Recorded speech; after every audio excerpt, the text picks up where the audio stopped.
You gotta work. Slight work, light work. D-Town to the DMV. Diplo, what's up? Finally got your girl. Hey, and thanks for stopping by. If you're here right now, you're probably a singer, rapper, writer, musician, producer, manager, or somebody that really loves the music industry.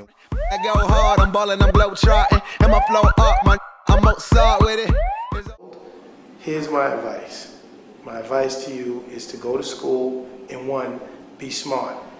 And I'm not saying go to school because you need school. I'm saying go to school for brain exercise so you're not dumb. Not necessarily that you have to be a rocket scientist smart, but I just think school is good brain exercise. It's just like jogging when you need to be healthy.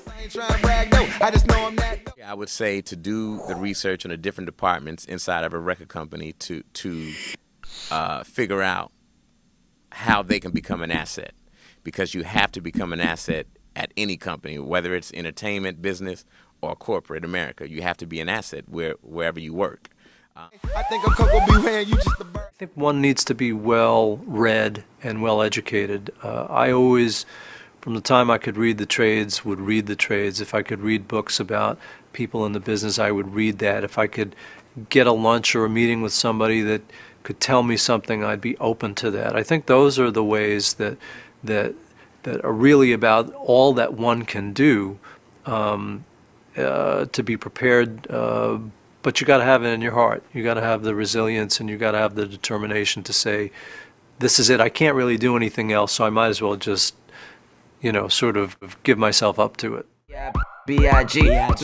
It's nice getting someone who's definitely a professional in this industry, their perspective. So Cool. I'm definitely inspired. I mean, what advice would you give for kind of setting yourself apart, but also sort of rising to the top? Really study the art form. Really, there's so much information that's out there. You could be, if somebody came before you and showed you how to do it, you should be able to learn from their level of excellence and take it to the next level. My advice is like, the stakes are high with it. For me, it's like life or death. And so, I would say to take it that seriously, and don't think that you can't be better than somebody else. You're supposed to. You're put in this position for a reason, and there's nothing that you can't do. You can get better, but you have to work hard at it, and it's going to hurt. People say it's who you know, and to a point that's correct, but it's much more about the what you know. Because if you run into the who you know without knowing anything, it's still not going to work for you. What you have to do is have the who you know and impress that who with knowledge, with something that's going to say, oh, I'm going to shepherd this person.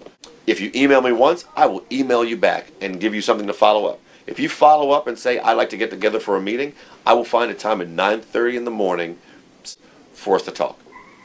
It's that simple. There's no other screen.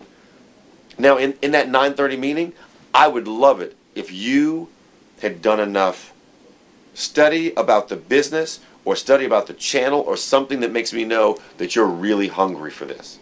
Because what separates the people are those who are really hungry and those are just like, well, it looks kind of cool, man. I kind of want to do that. That sounds like something, being on TV or doing something would be fun. That's not it. I need to know what you're going to do to forward my business.